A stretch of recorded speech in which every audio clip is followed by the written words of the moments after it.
Përshëndetje të nderuar zonja dhe zotëri, përshëndetje të dashur miq, përshëndetje të dashur ndjekës. Sot do të nisim të komentojmë situatën e mbrëmshme. Gjesti dhe Egli, natën e mbrëmshme, gjatë gjithë natës, kanë pas diskutime shumë të forta. Duke u grindur pas një shakaje, le ta themi që Gjesti përdorte kundërdrejt Eglit për të qenë pak më interesant në lojë, sepse dhe Laerti e përdorte këtë shakan, Gjesti dhe Egli përfunduan në një zënkë të vërtet. Me lloj-lloj fjale, me lloj-lloj kërkese, të paktën nga ora 22 deri në orën 24, Gjesti i thonte Eglit që mos fle me mua, mu hiq nga krevati, dua të fle vetëm, ti nuk je sinqert, ti nuk je vërtet, për faktin sepse Egli është prekur, do me thënë nga që Gjesti ka thënë që ti e ke gjoksin e vogël gjatë kohës kur Egli po i bënte një masazh Gjestit, dhe Egli filloi duke i thënë pse nuk shikon femra të tjera, pse nuk shikon momente të tjera me femra. Mendoj që Egli po e zgjat shumë këtë zënkën dhe po i jep shumë energji kësaj zënke. Nuk e di ku është arsyeja në fakt e Eglit që dëshiron ta ketë këtë zënkën, por është e çuditshme. Egli i thot Gjestit, ti thot vetë thot më the, të dua mbylle gojën, ti thot je shumë njeri i çuditshëm, më pas i thot e kam jetën të tmerrshme jashtë, ti këtë truke dhe jashtë, hiqi këto, jo me femra të tjera, jo më tradhton. Do me thënë, Gjesti mendon se Egli është femër xheloze, që Gjesti ka mendjen te gocat e tjera, se të paktën kjo gjë u tha. Do me thënë, është ajo ndjesia toksike që po rikthehet, kjo ndjesia e famshme që e kemi përmend gjithmonë. Në fillim menduam që është në kuadër të shakas kjo zënk, por kjo zënka është në kuadër të vërtetës. Do me thënë, Gjesti dhe Egli po grinden për disa fjalë dhe Egli vazhdon të jetë shumë histerike në disa raste me Gjestin. Gjesti i thot, ti e di jetën tënde, i thot Egli, pse vjen kur e di që s'mund të kesh diçka më të thellë me mua. Do thënë, Egli dyshon tashmë në martesën e Gjestit dhe ja thot të gjitha këto gjërat, që realisht Egli e nxjerr muhabetin që Gjesti është martuar me të vetëm për klikime apo vetëm për një dasëm në Big Brother. Të paktën nuk të gjë e pash.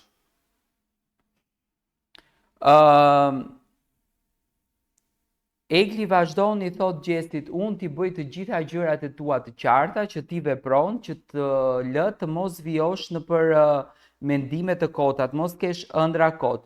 Ruaj thot fytyrën tënde, mjaft gënjeve këtu brenda, po le kokrën e namit, i thot Egli, sepse sipas Egli tashmë Gjesti, do me thënë, po e bën të gjithën këtë vetëm e vetëm që nuk dëshiron ta shikon Eglin jashtë. Do me thënë, e nisi një martesë, po e ndërtoi një martesë dhe po e prishën këtë martesë.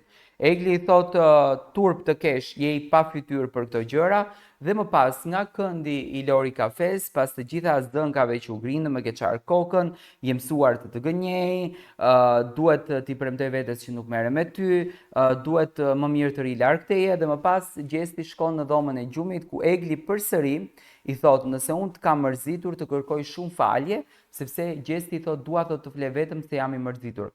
Do me thënë, edhe pse nga ora 1 e darkës shifti u puth dhe unë mendova që situata e tyre u qartësua, Egli dhe Gjesti e kanë patur shumë seriozisht këtë pjesën, duke i vënë në dukje njëri tjetrit ato gabimet apo ato fjalët që janë thënë brenda në Big Brother. Edhe pse Gjesti e puthi, e përqafoi dhe në krevat i tha që unë jam mësuar që të bëj debate të këtilla, dua të bëj zënka, dua të krijoj lojë, Egli përsëri, do me thënë, gjërat i merr shumë personale dhe vazhdon në personale. Kujtoj natën e mbrëmshme pas të gjithë debatit që bën jashtë në verandë, do me thënë para se të dalin tek Lori Kafeja, kanë bërë një debat jashtë, ku Egli e lakte me ujë Gjestin, gjatë gjithë natës mbrëm janë ngrindur. Do me thënë deri në orën 6 të mëngjesit janë ngrindur që të dy. Gjesti tha Eglit në një pikë të grindjes që unë këtë e kisha për humor. Dhe filloi që ta puthën, ta përqafon, ta ledhaton dhe tha si mundet tha që kaq shpejt ti hash këto gjëra, do me thënë ti besosh këto gjëra, të qëndrosh në këto gjëra. ndërsa në anën tjetër vazhdoi përsëri debati. Thënë është të çuditërisht e befasueshme që një çift i cili i dhan shumë dashuri njëri tjetrit, ishte një dasëm e kërkuar nga gjesti për të krijuar një marrëdhënie, për të patur një ndjesi të bukur, për të nisur një dashuri të bukur, për të krijuar një emocion të bukur, sot më falni. Sot ky momenti përfundoi me një zënk të madhe, përfundoi me një trishtim. Do thënë Gjesti dhe Egli ka gjatë gjithë ditës që po grinden, gjatë gjithë ditës që do thënë gjatë gjithë natës, më falni, që po ofendohen. Egli i tha që unë kur do dal jashtë nuk dua të shoh suratin tënd, nuk dua fare të merrem me ty sepse ti tha je i pa fytyrë, je mashtrues. Do të thënë atë që e thua sot nuk e thua nesër. Atë që e vepron tani nuk e vepron pastaj. Dhe nga një gëzim i bukur që kishin, do të thënë zënka ka filluar që mbrëm nga ora 20 kur Egli bënte masazh Gjestit, përfunduan në një zënk shumë të madhe. Zënka kishte disa etapa, do të thënë një herë ishin jashtë në verandë, teksa Egli po i vraponte me ujë dhe Gjesti i thonte që unë po të më kishte thënë mua dikush që mu hiqi nga krevati, unë do të kisha bërë të pamundurën që nuk do kisha fol kur me të. Tani në këtë rast më duket pak i tepërt, me thënë drejtën Gjesti. Nuk më pëlqen në këtë moment, sepse nuk është e bukur që ti krijosh kaq ndjesi një vajze për çfarë arsye, do të thënë edhe ato vetë nuk i dinë arsyet pse po ndodhen në gjithë kjo gjëja. Këtu nuk më pëlqen dhe dua ta di arsyen pse Gjesti e bën këtë gjën. E bën vetëm për të provokuar Eglin apo e bën me kastile që të rritën shikueshmërinë, që mund të jetë edhe në një bashkëbisedim me vllaun e madh për këtë ngjarje, për këtë situatë që ndodhen brenda në shtëpi, që vetëm edhe 2 ditë do të thënë shtëpia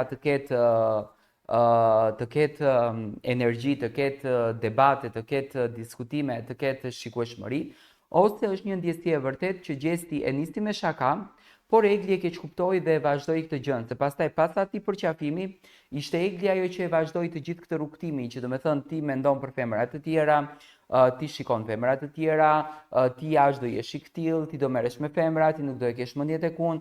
Mendoj që Egli shpesh herë në shumicën e rasteve e nxjerr atë anën e saj xheloze që në fakt e ka në karakterin e saj, në natyrën e saj, në vërtetësinë e saj, dhe po e lufton çdo kohë këtë pjesën me xhelozin. Më pas pasi përfundoi debati në orë të para të mëngjesit, ishte Egli ajo e cila ju afrua Gjestit dhe i tha që unë të kërkoj shumë falje, mos më thua, i thonte, që inshallah gjen dikë që të bën më të lumtur, më duket sikur do të ikësh sa të dalim nga këtu, ja bënte Egli Gjestit. Dhe do të thënë Egli e shikon apo e ndjen që ndoshta ka diçka mes tyre, ndërsa Gjesti i tha jo, tha unë kur do të dal jashta, do ta lishoj rafsh, nuk jam mësuar me këtë lloj jete, dikush mua të më bën presion. Është tepër e paimagjinueshme dikush të qëndron afër dhe të mban gjatë gjithë kohës me presion. Do të thënë debati dilte në dozë xhelozie, sikur Egli dëshironte ta mban me zor Gjestin, sikur Egli dëshiron ta mban shumë afër vetes, dhe ndoshta nga një zënk për humor që kishte çifti, arritën deri në këtë pikë. Unë mendoj që Egli në shumicën e rasteve nuk arrije dot fatkeqësisht ta kupton lojën e Gjestit, edhe nuk arrije dot ta imagjinon që Gjesti e ka këtë për lojë. Unë sot do t'i komentoj të gjitha gjërat në detaje për të arritur deri në atë përfundimin se në fakt çfarë ndodh me këtë çift, si vjen situata e këtij çiftit. Ky çift është mes dy balancave, do të thënë të dua dhe s'të dua. Dua të jem me ty dhe nuk dua të jem me ty. Njëherë si e keni parë ju zënkën e mbrëmshme për të kaluar në zënkat e ditës së sotshme.